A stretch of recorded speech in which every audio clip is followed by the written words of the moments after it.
Hello students, a very good evening to all of you. Students, basically आज की class में मैं आपको competition, NEET, JEE mains advance या आपके बिहार बोर्ड में जो ऑब्जेक्टिव क्वेश्चंस पूछे जाते हैं सॉलिड स्टेट के ऊपर, टोटल उन क्वेश्चंस के ऊपर नॉलेज देने जा रहा हूं। तो प्रयास ये करना है आपको कि हर टॉपिक इस लेक्चर को देखने से पहले पुराने लेक्चर्स आपको आने चाहिए। जैसे आपको 7 क्रिस्टल सिस्टम के लिए ट्रिक बताए थे, CTO हार मत, लेक्चर नंबर 7 था सॉलिड स्टेट का, उसे आप देख सकते हैं। इसी प्रकार BCC, FCC, SCC में एज लेंथ और रेडियस ऑफ एटम में संबंध बताए थे। उसी प्रकार पैकिंग एफिशिएंसी का कंसेप्ट दिए थे। वो सब कंसेप्ट्स आपको आने चाहिए। तो आज का लेक्चर आपको बहुत आसान लगेगा और एक समय तो आप ये कहने पे मजबूर हो जाएंगे कि क्या कंपटीशन इतना आसान होता है। जी हाँ students, frankly speaking competition is very easy for those students who always do smart hard work. यानी स्पष्ट शब्दों में मैं बोलूं तो कोई भी कंपटीशन सही तरीके से और अच्छी योजना से मेहनत करने वालों के लिए आसान होता है। डिपेंड करता है आप किस वे में अपनी लाइफ को लेकर आगे बढ़ते हो। मैं गारंटी दे रहा हूं, जो लोग शुरू से सॉलिड स्टेट पढ़ोगे, पहले लेक्चर से लेके अब तो चैप्टर समाप्त होने वाला है, 3-4 लेक्चर और लेंगे और न्यूमेरिकल्स अलग है। आपको एनसीईआरटी का टोटल सॉल्यूशन दे देंगे और ज़्यादा कंपटीशन के क्वेश्चंस भी करा देंगे। तो जो लोग पहले लेक्चर से लेके अभी तक अगर थॉरोली पढ़ोगे, उनके लिए सफ़र बड़ा आसान होने वाला है। तो बात करते हैं, हाँ अगेन हर बार की तरह, जो स्टूडेंट्स चैनल पे नए हों पहले वीडियो को पॉज कर दीजिए, चैनल को आप सब्सक्राइब करें और बाकी सभी स्टूडेंट्स से जो चैनल को सब्सक्राइब कर चुके हैं उनसे रिक्वेस्ट है कि घर पे जितना भी मोबाइल फ़ोन हो, हाँ स्टूडेंट्स फ्रैंकली जितना भी मोबाइल फ़ोन हो, जितने भी आपके रिलेटिव्स हों, सबको आप चैनल सब्सक्राइब करने को कहें। क्योंकि जितना ज़्यादा आप सब्सक्राइब करेंगे उतना ही अंदर से फीलिंग आता है कि यार इतना स्टूडेंट वेट कर रहा है। अभी लगभग 500 स्टूडेंट सब्सक्राइब किया है और 484, तो हमारे दिमाग में होता है कि उतना स्टूडेंट वेट कर रहा है, थोड़ा जल्दी करें। तो प्रयास कीजिए आप लोग भी उस चैनल को सपोर्ट करें, जितना ज़्यादा हो सके एडवर्टाइज करें, क्योंकि सही नॉलेज है जो आपको मैं प्रोवाइड कर रहा हूँ, आप औरों को भी बताइए। ये एक ऐसा प्लेटफॉर्म है, इसमें सब स्टूडेंट इसका बेनिफिट ले सकते हैं। आइए कंसेप्ट पे चलते हैं। पहला क्वेश्चन, तो आप मुझे ये बता दो, एयर सॉलिड कितने प्रकार के बताए थे? क्रिस्टलीय ठोस, अक्रिस्टलीय ठोस। चलिए पीछे बढ़ते हैं। क्रिस्टलीय ठोस क्या होता है? वैसा सॉलिड जिसमें अवयवी कण, वैसा सॉलिड जिसमें अवयवी कण यानी constituent particle, such solid in which constituent particles कौन कौन से? या तो एटम होगा, या मॉलिक्यूल होगा, या आयन होगा। Such solid in which constituent particles atom molecule are arranged in regular pattern, वैसा सॉलिड जिसमें अवयवी कण, अणु, परमाणु, आयन एक नियमित क्रम में व्यवस्थित होते हैं, दीर्घ परासी होते हैं। उसी को क्रिस्टलीय ठोस कहते थे। अब यही कारण है कि वो नियमित क्रम में व्यवस्थित होते थे। तो जब हम क्रिस्टलीय ठोस को काटते थे तो एक चिकनी सतह प्राप्त होती थी, एक समतल विदलन प्राप्त होता था, चिकनी सतह। पहला सवाल इसी प्रॉपर्टी से सीबीएसई प्री मेडिकल टेस्ट में पूछा है, आइए देखते हैं। Most of the crystals show good cleavage because their constituent particles are. Hindi में देखो, अधिकांश क्रिस्टल स्पष्ट विदलन प्रदर्शित करते हैं क्योंकि इसके अवयवी कण हैं। सवाल आपसे पूछ रहा है, अधिकांश क्रिस्टल स्पष्ट विदलन, यानी जहां से उनको काटा जाता है एक सीधी रेखा में एक सही तरीके से कटते हैं, क्योंकि उसका अवयवी कण, अभी बताएं क्यों, क्योंकि उसका अवयवी कण नियमित क्रम में व्यवस्थित होता है, रेगुलर अरेंजमेंट होता है। देखते हैं ऑप्शन। पहला, वीकली बॉन्डेड टुगेदर। वीकली का मतलब दुर्बल, बॉन्डेड का आबंधित, टुगेदर एक साथ। दुर्बल आबंधित होता है। स्ट्रांगली बॉन्डेड टुगेदर, स्ट्रांगली यानी प्रबल आबंधित होता है। स्फेरिकली सिमेट्रिकल, स्फेरिकल का मतलब गोलाकार होता है, सिमेट्रिकल का सममित, गोलाकार सममित होते हैं। चौथा, अरेंज्ड इन प्लेन्स, यानी एक प्लेन में, एक सतह में व्यवस्थित होते हैं। तो सीधा सा जवाब कौन सा आंसर होगा? एक नियमित क्रम में, एक नियमित प्लेन में व्यवस्थित होते हैं, इसलिए उनको काटने पर कैसा विदलन? स्पष्ट विदलन प्राप्त होता है, गुड क्लीवेज। यानी पहला सवाल आपको सॉलिड स्टेट लेक्चर 2 में मिल जाएगा, जहां पर क्रिस्टलाइन और एमॉर्फस पढ़ाए थे। अब आप खुद देखो, अगर आपको थ्योरी सही से याद हो तो 10 सेकंड भी नहीं लगेगा, आप सॉल्व कर सकते हैं। आइए देखते हैं दूसरा क्वेश्चन। पहले में डाउट नहीं ना है। अवयवी कण नियमित क्रम में, एक नियमित ऑर्डर में, लॉन्ग रेंज ऑर्डर में सजे होते हैं, इसलिए काटने पे स्पष्ट विदलन प्राप्त होता है। अरेंज इन प्लेन, यानी एक नियमित समतल व्यवस्था में होते हैं। दूसरा क्वेश्चन देखते हैं।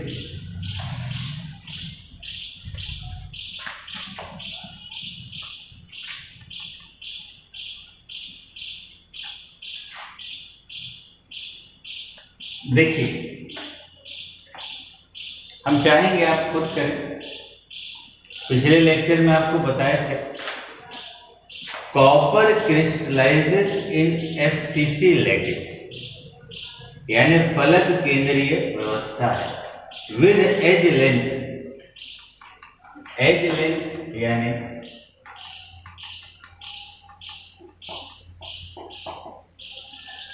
ए का value 361 picometre. What is the radius?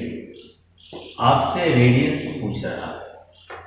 Hindi में देख लो, कॉपर 361 पिकोमीटर लंबाई वाली एकक कोशिका एफसीसी फलक केंद्री में क्रिस्टलीकृत होता है। तो कॉपर एटम की त्रिज्या क्या होगी?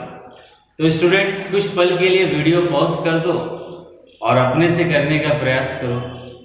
कल आपको रिलेशन बताए थे, उसका यूज करें। 1 मिनट से भी कम समय है, कोशिश करो करने का।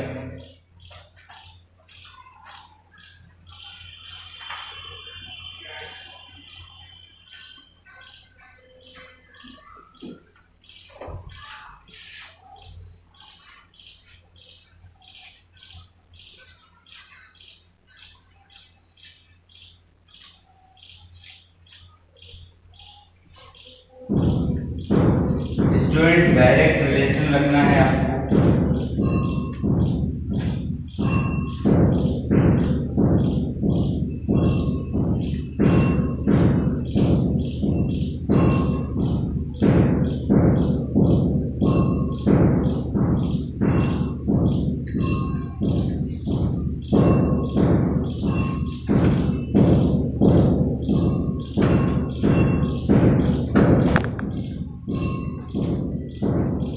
कुछ लोग सॉल्व कर लिए होंगे। क्या रिलेशन था देख लीजिए। देखो ये रिलेशन आता रहेगा तभी आप कर पाएंगे।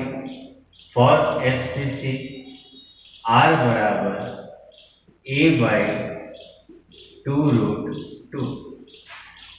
ये आपको हमने बताया था, कैसे आया था वो भी निकाल कर बताए थे। अब आप इसमें वैल्यूज को रख सकते हो। A का मान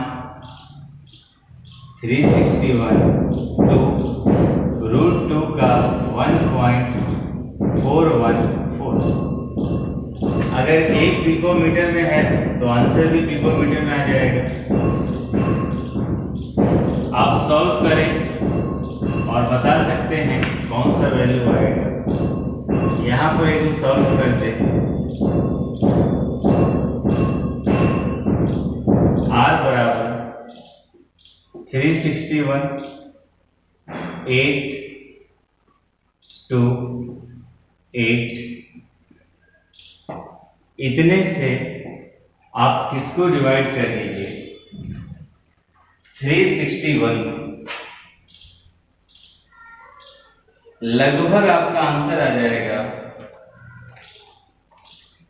127.6, क्योंकि 1 पिकोमीटर में था। ये भी आंसर किसमें आएगा पिकोमीटर में। तो आप देखिए क्या कोई वैल्यू दिया है। पहला ऑप्शन नहीं होगा, तीसरा नहीं होगा, चौथा नहीं होगा, कौन सा होगा बी ऑप्शन। लगभग हम 127.6 को क्या कह सकते हैं 128 पिकोमीटर। तो स्टूडेंट्स आप ये बताओ सवाल को आप कब सॉल्व कर पाते हैं? जब आपको पता है FCC के लिए R बराबर A/2√2 होता है। A का वैल्यू आपको सवाल ने दे दिया, √2 का जानते हो, सॉल्व कर दिए 127.6 पिकोमीटर, लगभग में 128। आप देख सकते हैं ये क्वेश्चन कहाँ पर पूछा हुआ है CBSE प्री मेडिकल टेस्ट में। नोट कर लीजिए।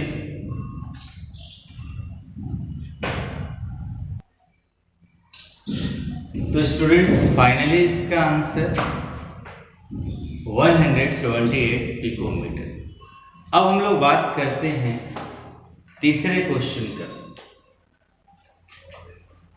अगेन एक इंपॉर्टेंट क्वेश्चन है।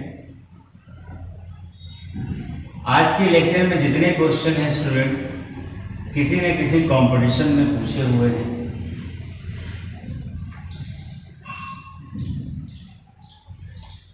आइए देखते हैं तीसरा क्वेश्चन क्या कहता है।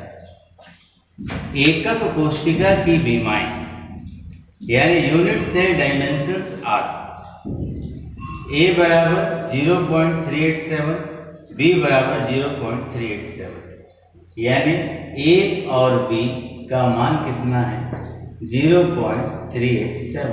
ये हमें कहते क्वेश्चन कहता है वाले यौगिक का क्रिस्टल तंत्र है, then crystal system of compound. A बराबर B हो गया, पर C का मान कितना है 0.504, यानी मैं कह सकता हूं A और B बराबर है पर C उसके बराबर नहीं है। याद करना, यहां पर फिर कहता है अल्फा बराबर बीटा 90 डिग्री है, पर गामा कितना है 120 डिग्री। सीधे याद करो, आपको एक ट्रिक हमने दिया था और बताया था कि मात्र 7 सेकेंड में आप पूरा का पूरा 7 क्रिस्टल सिस्टम तैयार कर सकते हो। ट्रिक बताए थे आपको CTO, हार मत। ध्यान दीजिएगा, जो ट्रिक हमने आपको बताया था एक बार सुन लो, जिनका लेक्चर छूटा होगा अभी बता दे। अगर सीखना चाहते हो तो लेक्चर नंबर 7 मेरा देख लेना, दुनिया का सबसे आसान ट्रिक दिया हूं, उतना बड़ा क्रिस्टल लैटिस मात्र 7 अक्षरों में, CTOHR, हार मत। यानी याद करने का तरीका था CTOHR के लिए हमने बोला हार, M और T के लिए क्या बोला, मत। C का मतलब अगर आपको याद हो क्यूबिक था, T का टेट्रागोनल था, O का ऑर्थोरोम्बिक था, H का हेक्सागोनल षटकोणीय बोलते हैं, R का रोम्बोहेड्रल, M का मोनोक्लिनिक, ट्राई का ट्राइक्लिनिक। ये मैंने आपको ट्रिक दिया था, उसके आगे भी याद करना सिखाए थे। CTO, C से क्यूबिक, T से टेट्रागोनल, O से ऑर्थोरोम्बिक। जिन्हें डिटेल में समझना होगा स्टूडेंट्स, लेक्चर नंबर 7 आप लोग एक बार फिर से जरूर देखना, बहुत आसान हो जाएगा। C क्यूबिक, T से टेट्रागोनल, O से ऑर्थोरोम्बिक, H से हेक्सागोनल षटकोणीय, R से रोम्बोहेड्रल, M से मोनोक्लिनिक, T से ट्राइक्लिनिक। तो आपको याद होगा मैंने बताया था हेक्सागोनल के लिए, ध्यान देना, पूरा लेक्चर वो देख लेना तुम लोग। हेक्सागोनल के लिए क्या होता था, A बराबर B होता था पर C के बराबर नहीं होता था। यहां भी देख लो A और B बराबर है पर C के बराबर नहीं, हो गया। हेक्सागोनल के लिए अल्फा बराबर बीटा 90 डिग्री होता था पर गामा 120। यहाँ भी अल्फा बीटा 90 है, गामा 120। आपको ट्रिक अगर आता रहे तो मुश्किल से 10 सेकंड में सवाल बना सकते हो। क्या आंसर हो जाएगा, हेक्सागोनल। एक बार देख लीजिए और नोट कर लीजिए।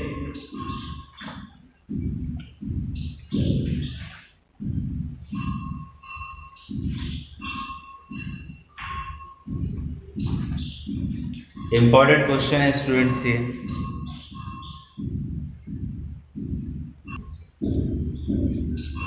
तो स्टूडेंट्स उम्मीद है क्लियर हुआ होगा।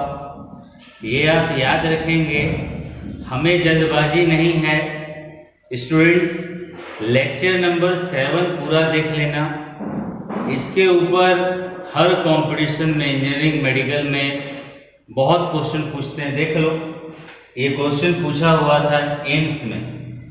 अब कोई कहे सर एम्स का मतलब नहीं है मालूम, तो जो लोग मेडिकल का तैयारी करते हो जान जाइए, all India institute of medical science. AIIMS का फुल फॉर्म क्या होता है, all India institute of medical science. Bharat का सबसे बेस्ट मेडिकल स्टूडेंट्स जितने होते हैं वो यहीं से पढ़ाई करके निकलते हैं। जैसे इंजीनियरिंग के लिए IIT हो गया, उसी तरह मेडिकल के लिए एम्स हुआ। 3rd नंबर क्वेश्चन कहाँ पर पूछा था, एम्स में। जिसको ये ट्रिक आता होगा मुश्किल से 10 सेकेंड में बना सकता था। क्वेश्चन नंबर 4 की तरफ बढ़ते हैं। अगेन इंपॉर्टेंट सवाल है।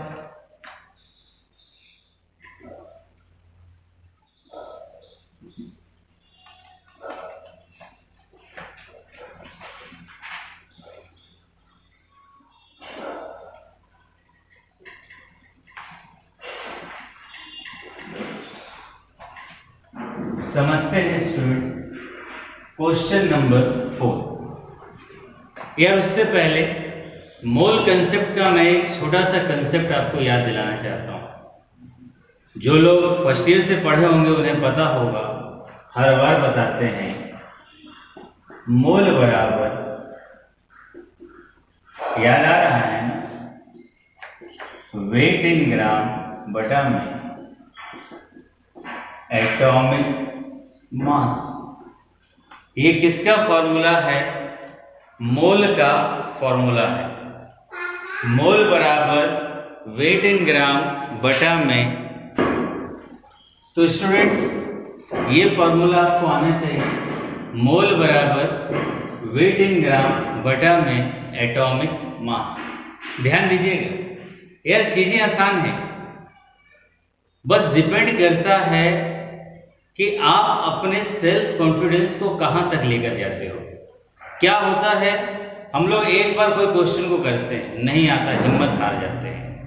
एक बार नहीं आए, दोबारा ट्राई करो, दोबारा करो, या जिस पल वो तुम्हें आ गया उस पल तुम उस स्टूडेंट के बराबर पहुंच गए जो उसको एक बार में समझ चुका था।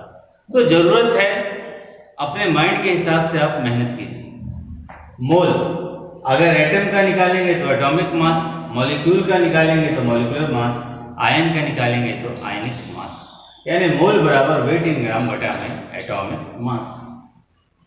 क्वेश्चन कहता है NaCl के 58.5 ग्राम में, NaCl के 58.5 ग्राम में यूनिट सेल की संख्या लगभग होती है। इंग्लिश में सुन लें, number of unit cell, number of unit cell present in 58.5 gram of NaCl। और ये क्वेश्चन अगेन कंपटीशन का है। पहले ही बताया कि सारा class competition point of view से इंपॉर्टेंट है, और तुम खुद रियलाइज करोगे कंपटीशन कितना आसान हो गया। AIEEE में पूछा हुआ है, अब AIEEE बंद हो गया है, अब AIEEE JEE मेंस के नाम से जाना जाता है और IIT JEE एडवांस के नाम से। पर हम लोग के टाइम पे AIEEE था। AIEEE का फुल फॉर्म है all India engineering entrance exam. देख लीजिए, AIEEE all India engineering entrance exam, यानी आज का JEE JEE joint entrance exam उस समय AIEEE था। मोल का ये फॉर्मूला है, NaCl का वेट इन ग्राम आपको दे रखा है, वेट इन ग्राम क्या दिख पा रहा है? जी हाँ, दिख जाए, वेट इन ग्राम 58.5 ग्राम। NaCl का ग्राम में भार कितना? 58.5 ग्राम। तो मोल निकाल लेते हैं। मोल किसका निकाल रहे हैं? NaCl का। तो वेट इन ग्राम ऊपर लिखोगे 58.5 ग्राम, नीचे मॉलिक्यूल है ना, NaCl मॉलिक्यूल है, तो यहां पर क्या आ जाएगा? Molecular mass. देख लो, मॉलिक्यूलर मास यानी अणु भार NaCl का कैसे निकालोगे? आप जानते हैं स्टूडेंट, सोडियम का अणु भार 23 होता है एटॉमिक मास, क्लोरीन का 35.5, सॉल्व करोगे 58.5, यानी वेट इन ग्राम आपको दिया था, मॉलिक्यूलर मास 58.5, सॉल्व कर दोगे 1, यानी मोल NaCl का कितना आ गया? 1 मोल। ये सबसे इंपॉर्टेंट है क्वेश्चन का। यही क्वेश्चन बार बार पूछता है, बार बार स्टूडेंट रटते हैं और गलत कहते हैं। रटना मत, यानी 58.5 ग्राम में, 58.5 ग्राम में NaCl का मोल कितना आ गया? 1 मोल आ गया। और याद करो, आपको सिखा रखे हैं, एक मोल मॉलिक्यूल का हो, 1 मोल एटम का हो, 1 मोल आयन का हो, 1 मोल में तत्वों का संख्या कितना होता है?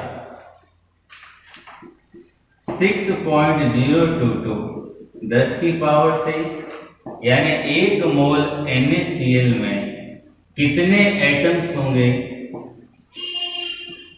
6.022 गुणे 10 की पावर 23, क्योंकि 1 मोल कितने के बराबर होता है? इतने के बराबर। तो 1 मोल NaCl में इतना एटम्स होगा। अब स्टूडेंट्स सॉल्व कर सकते हैं। क्वेश्चन आप लोग लिख ही चुके हैं तो हम नीचे रब कर सकते हैं।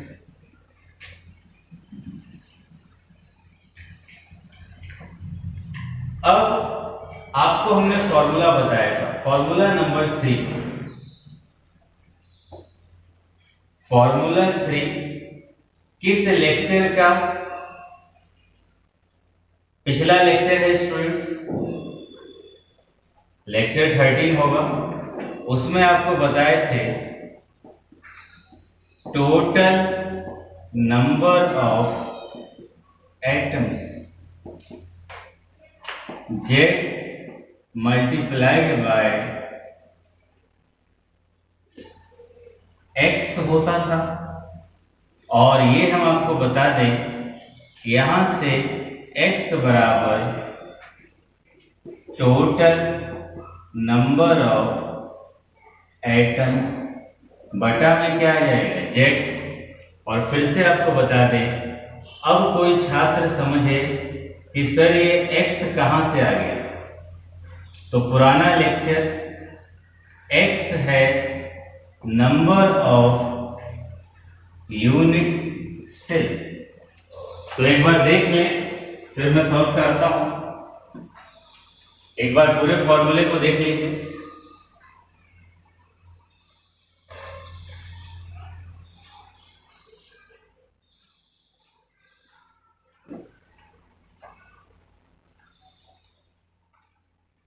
देखिए क्वेश्चन छोटा सा था, ग्राम में भार आपको दिया था, W का वैल्यू आपको दे दिया था 58.5 ग्राम। आपने मोल निकाल लिया वेट इन ग्राम बटा में molecular mass. Molecular mass NaCl का 58.5 आया, ऊपर भी 58.5, नीचे भी मोल कितना आ गया 1। अब आप कॉमन सेंस लगाओगे कि फर्स्ट ईयर में आपको बताए थे 1 मोल का मतलब है कितना कणों का संख्या 6.022 गुणे 10 की पावर 23। 1 मोल NaCl में कितना परमाणु हो 6.022 गुणे 10 की पावर 23। अब पिछले लेक्चर का फॉर्मूला नंबर 3 देख लो। टोटल नंबर ऑफ एटम, कुल परमाणुओं की संख्या किसके बराबर Z गुणे X। यहाँ पे X किसको बताता था नंबर ऑफ यूनिट सेल, और हमें किसका वैल्यू निकालना है X का ही वैल्यू निकालना है। तो यहां से स्टूडेंट्स एक इंपॉर्टेंट बात आप याद रखना, जो NaCl होता है बता रखे हैं किसका निर्माण करता है FCC का। आपको याद भी होगा, कई बार बताए हैं NaCl, नहीं तो जान जाओ NaCl किस लेटिस का निर्माण करता है FCC का। तो FCC का करता है तो Z का वैल्यू कितना हो जाएगा 4।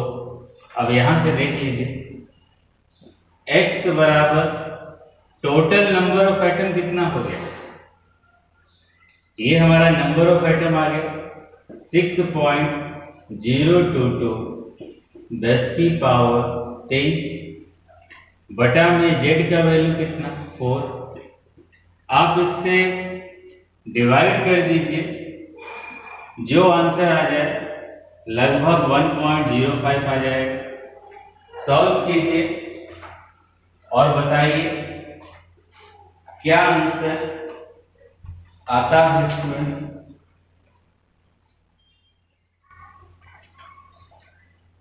सॉल्व करने पर 1.5 गुणे 10 की पावर 23, यानी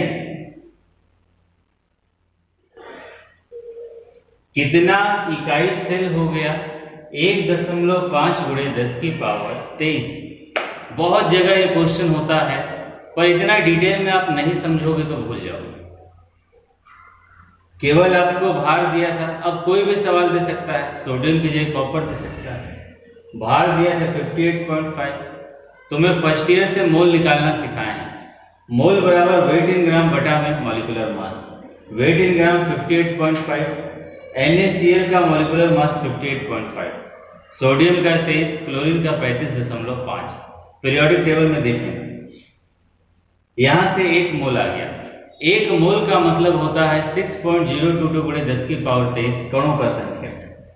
1 मोल NaCl में इतने कण हो जाएंगे। तो यहाँ टोटल नंबर ऑफ, यानी हमारा टोटल नंबर ऑफ एटम्स आ गया 6.022 गुणे 10 की पावर 23। फॉर्मूला था total number of atom Z multiplied by X। यहाँ से X बराबर total number of atom by Z। फिर एक और बात, NaCl के लिए आपको जानना चाहिए कि वो किसका निर्माण करता है, FCC का। तो Z का वैल्यू 4 होगा। यहाँ से इसको सॉल्व कर दोगे, कितना आंसर आ जाएगा, 1.5 गुणे 10 की पावर 23। नोट कर लीजिए स्टूडेंट्स, काफी अच्छा क्वेश्चन है, AIEEE में पूछा हुआ था। आगे बढ़ते हैं स्टूडेंट्स, इंपॉर्टेंट है, बार बार रिपीट होगा। अब क्वेश्चन नंबर 5 देखते हैं।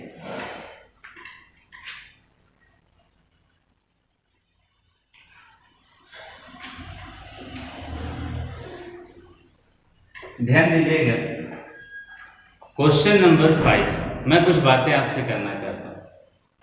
आपको सिखा रखे थे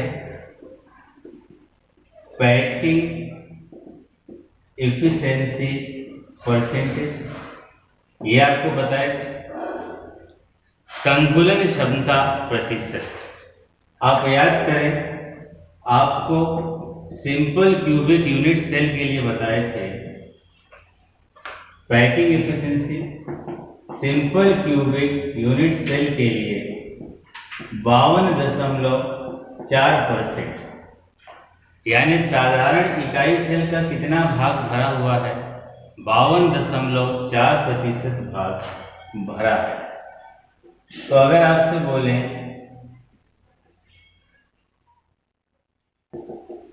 FCC के लिए कितना आया था, 74%, FCC का 74% भाग भरा है और BCC का 68% भाग भरा है। ध्यान दीजिएगा, जो लोग भूल रहे हों वो ये याद रखेंगे।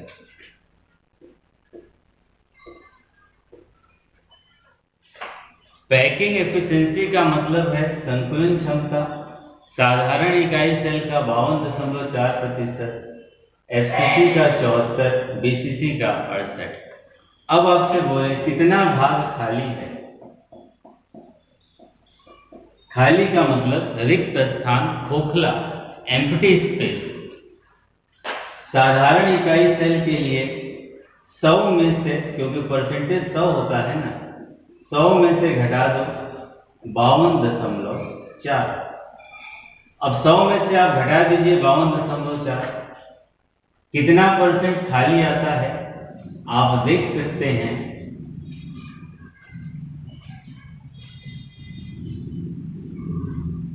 तो स्टूडेंट्स, लगभग इसका कितना परसेंट भाग खाली आ जाएगा, 47.6%।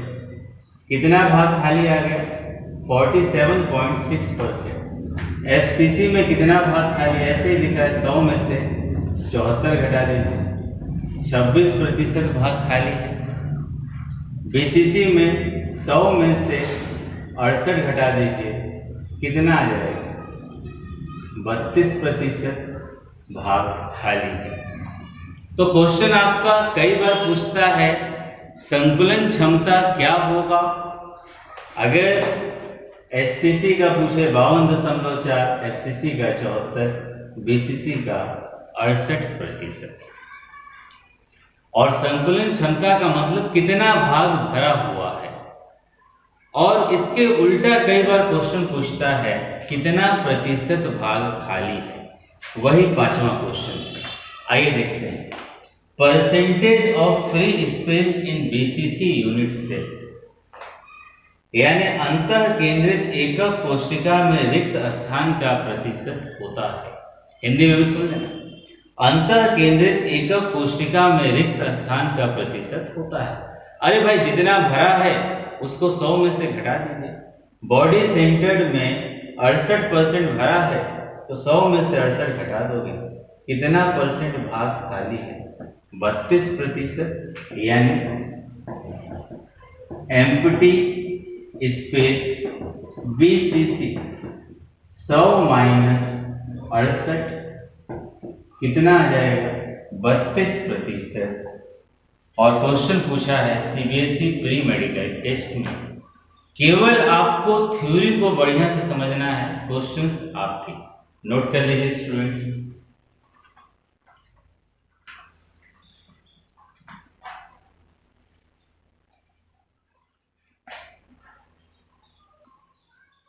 और स्टूडेंट्स अब क्वेश्चन नंबर 6 देखते हैं हम लोग।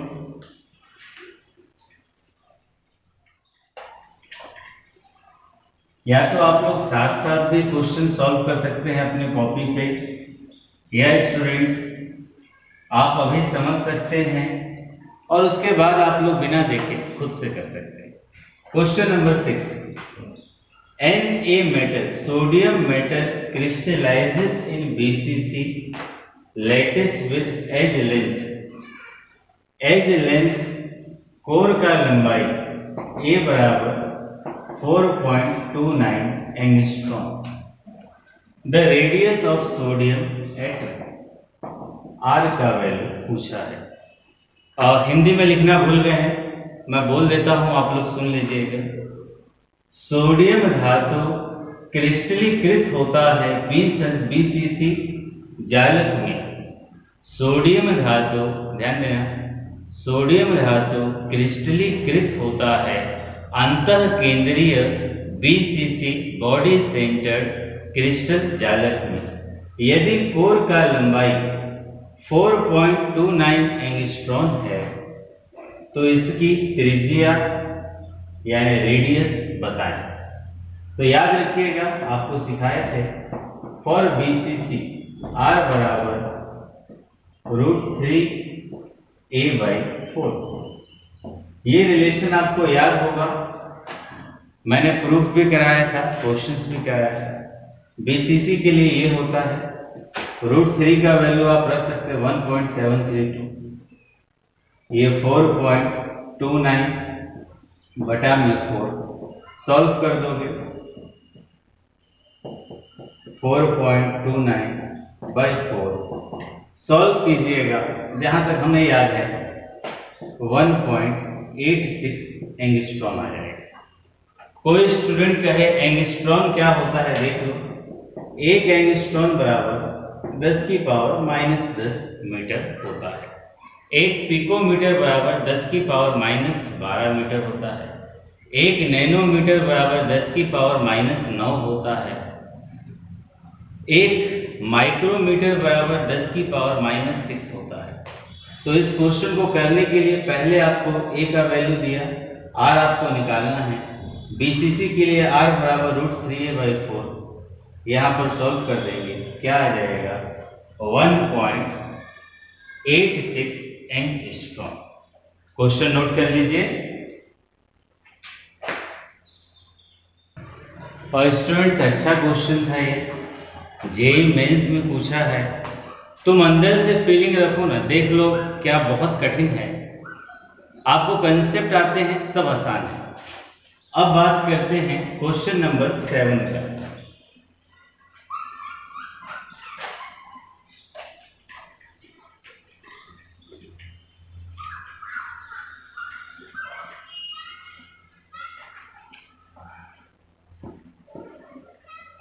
अगेन अच्छा सवाल है, AIEEE में पूछा है, all India engineering entrance exam में।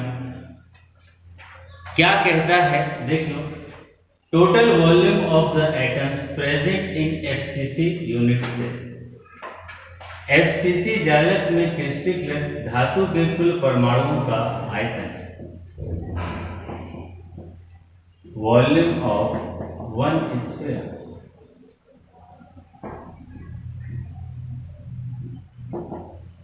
अब किसी के दिमाग में जाए सर स्फीयर क्यों लिए, परमाणु को क्यों गोलाकार लिए, तो याद करो पहला क्लास सॉलिड स्टेट का पहला लेक्चर, उसमें आपको मैंने बताया था कि धातु को या अवयवी कणों को हमेशा क्या मान लेते हैं, गोलाकार मान लेते हैं। तो जब अवयवी कण है, परमाणु है, गोलाकार है, तो वॉल्यूम ऑफ वन स्फीयर, एक गोले का आयतन 4/3 पाई आर क्यूब होता है। अब मुझे बताओ, कहता है एफसीसी यूनिट सेल में टोटल आयतन बताना है। फॉर एफसीसी जेड का मान कितना, 4, जेड यानी परमाणुओं की संख्या। एफसीसी में 4 परमाणु है, तो वॉल्यूम ऑफ कितना स्क्वायर, 4 स्क्वायर। एक गोले का आयतन इतना है, तो 4 का क्या करो, 4 गुणे 4/3 pi r cube, 16/3 pi r cube. कोई ऑप्शन है इसमें, ये ऑप्शन हो जाएगा। मान लीजिए एफसीसी की जगह आगे क्वेश्चन के लिए अगर बीसीसी कहता है, बीसीसी के लिए जेड का मान कितना होता है, 2, तो तुम क्या करते, volume of 2 square Z multiplied by 4/3 pi r cube, 2 गुणे 4/3 pi r cube, 8/3 pi r cube. और साधारण इकाई सेल कहता, तो साधारण इकाई सेल के लिए जेड का वैल्यू क्या हो जाता, 1। नोट कर लीजिए स्टूडेंट्स।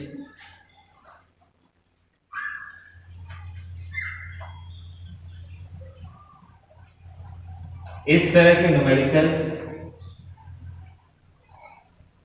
हमेशा पूछे जाते हैं। ध्यान देना, एक गोले का आयतन 4/, यार अब तो आ ही गया होगा, अब चीजें आसान लग रही होंगी। एक गोले का आयतन 4/3 पाई आर क्यूब, एफसीसी के लिए जेड का मान 4 हो जाएगा।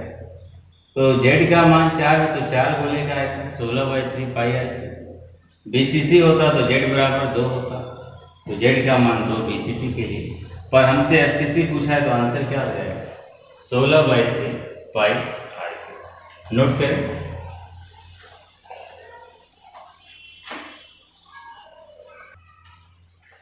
और स्टूडेंट्स, अब हम लोग क्वेश्चन नंबर 8 देखते हैं। आइए समझते हैं।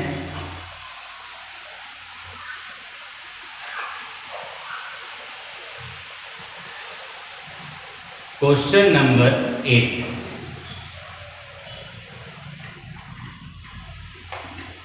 अभी आपको ट्रिक बताया था 7 क्रिस्टल सिस्टम का, ठीक उसी तरह होगा।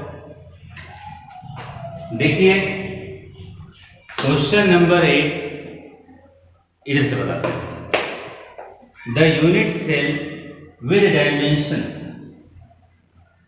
The unit cell with dimension then the crystal system, यानी यूनिट सेल का डायमेंशन दे दिया और क्रिस्टल सिस्टम के बारे में पूछ रहा है। एकक कोशिका की बीमाएं वाले यौगिक का क्रिस्टल तंत्र है। क्या क्या बीमा दिया है, A ≠ B ≠ C, ठीक है। अल्फा = गामा 90 डिग्री पर बीटा 90 डिग्री के बराबर नहीं है। ये बातें हमें दी हैं। अगेन मैं आपको बोलूंगा, आप लेक्चर नंबर 7 देखिएगा, मात्र 2 सेकेंड 10 सेकेंड में आप जवाब दे सकते हो। लेक्चर नंबर 7 में आपको पूरा का पूरा ट्रिक बता रखा है मैंने, वहां पर बताए थे ट्रिक CTO हार मत, ये ट्रिक बताए थे। CTO, H का मतलब हार, MT का मतलब मत, C का मतलब क्यूबिक, T का मतलब टेट्रागोनल, O का मतलब ऑर्थोरोम्बिक, X का मतलब हेक्सागोनल, R का मतलब रोम्बोहेड्रल, M का मतलब मोनोक्लिनिक, T का मतलब ट्राइक्लिनिक।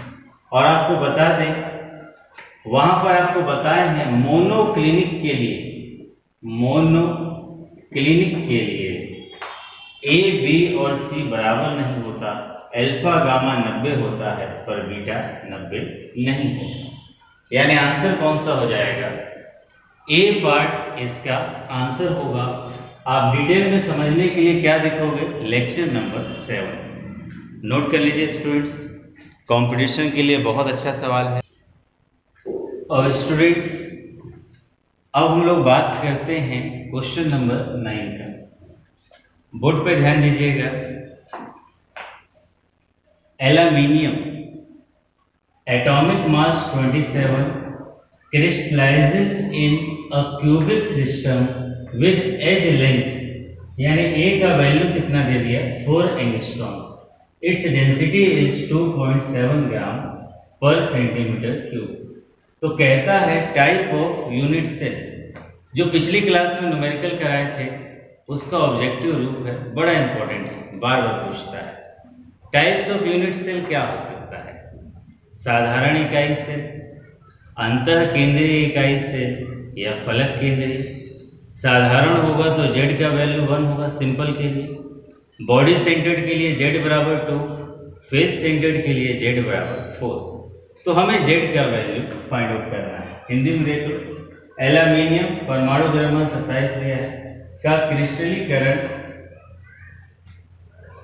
4 एंगस्ट्रॉम कोर की लंबाई वाले घनीय तंत्र में होता है।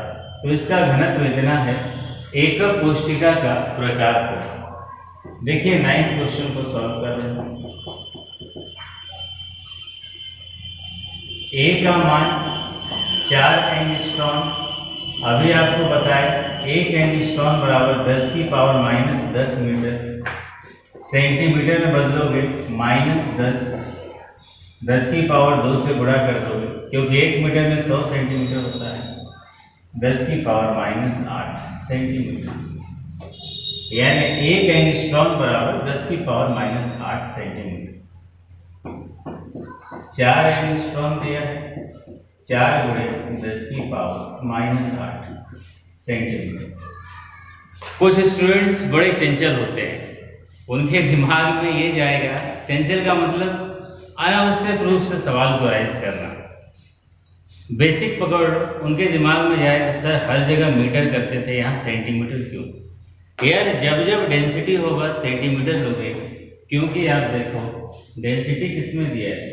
ग्राम सेंटीमीटर क्यूब में, इसलिए हमने क्या लिया? सेंटीमीटर। डेंसिटी आपको दे रखा है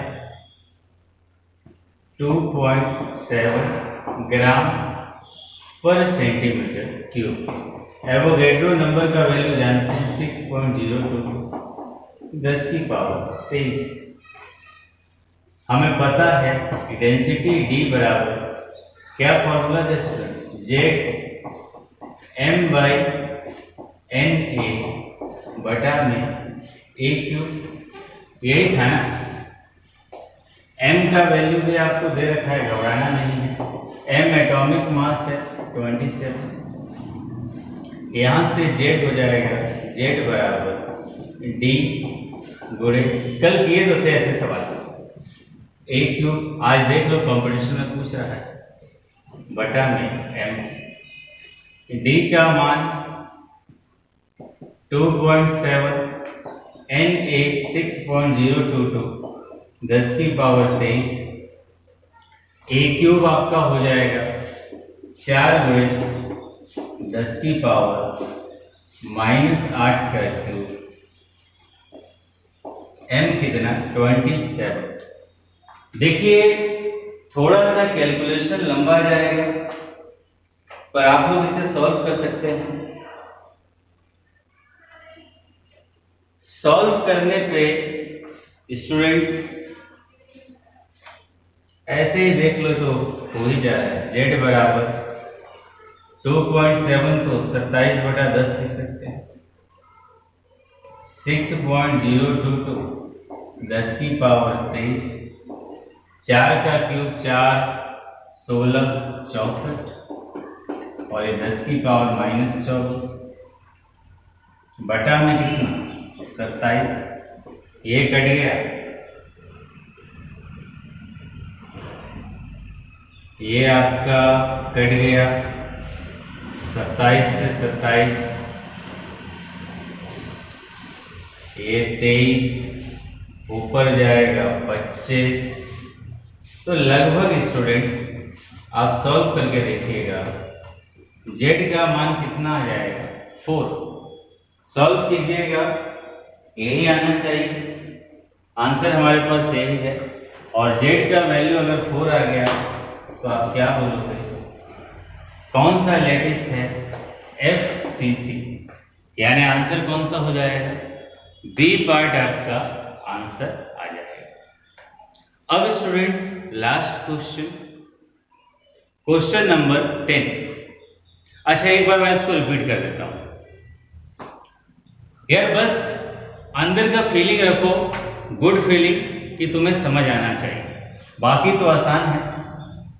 एंगस्ट्रॉम को सेंटीमीटर में बदलना आपको आता है। एक एंगस्ट्रॉम बराबर इतना होता है। ए का वैल्यू दिया था सेंटीमीटर में बदले, एम का वैल्यू दिया है, डेंसिटी दिया है, एवोगैड्रो नंबर। पूछता है किस प्रकार का होगा, तो जेड का वैल्यू निकालना था। जेड का वैल्यू जब हम निकालेंगे तो जेड का वैल्यू निकालने पर लगभग कितना आ जाएगा, 4, कैलकुलेशन करना। तो 4 आ गया तो FCC, 2 आता तो BCC, 1 आता तो SCC। अब 10वें क्वेश्चन की बात करते हैं, डायरेक्ट है। Relation between atomic radius and edge length A of a body centred cubic unit cell. Direct है, किसी अंतर केंद्रीय घनीय एकक कोशिका में परमाणु त्रिज्या और इसके किनारे की लंबाई a में संबंध है। तो बहुत सीधी सी बात, अभी बताए थे, r किसके बराबर होता है, BCC के लिए। देख लो, यहाँ लिख देते हैं, अब ये क्वेश्चन कराया था, फॉर BCC r बराबर √3a/4, यही रिलेशन होता है। और आपका कौन सा पार्ट है, C पार्ट। और स्टूडेंट्स देखिए, हम अपना बेस्ट आपको दे रहे हैं। लॉकडाउन के पीरियड में आपका एजुकेशन बाधित ना हो, इस कारण अपने जरूरी वर्क को कम करते हुए भी मैं वीडियो लगातार बनाने का प्रयास कर रहा हूँ। तो आप सबसे रिक्वेस्ट है, वीडियो सबको अच्छा लगेगा, हम जानते हैं कैसा हम पढ़ाते हैं, हमें पहले से पता है, और आपका फीलिंग्स भी बता देता है। तो जो आपका फीलिंग्स आप महसूस करते हो पढ़ाई के लिए, कमेंट में जरूर बताया करो, बिकॉज सभी ह्यूमन बींग्स हैं, आपके अच्छे फीलिंग्स पढ़ते हैं तो लगता है कि छात्र लगातार पढ़ रहे हैं, तो मेहनत करने की इच्छा होती है। और दूसरे नंबर पे ज़्यादा से ज़्यादा स्टूडेंट्स को आप लोग सब्सक्राइब करने को कहिए, ताकि आपका क्लास या लेक्चर्स हम और ज़्यादा तेज़ी से ले पाए।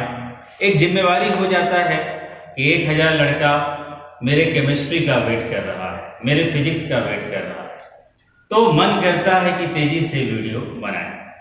नॉट बिजनेस पर्पस, बस ये है कि आप मेरे इस प्रयास का लाभ ले पाएं, ज़्यादा से ज़्यादा लोग ले पाएं। उम्मीद है आज का लेक्चर क्लियर होगा। आज लगभग सारे क्वेश्चन आज की क्लास में आपने देखे होंगे, लगभग सारे क्वेश्चन ऑब्जेक्टिव थे, कंपटीशन के थे, जो Bihar board, CBSE board, other state board या सभी बोर्ड्स में पूछ सकता है। और साथ साथ स्टूडेंट्स टोटल क्वेश्चन इंजीनियरिंग और मेडिकल के थे। उम्मीद है आपको लेक्चर क्लियर हुआ होगा, और जो लोग नोट ना किए हों नोट कर लीजिए।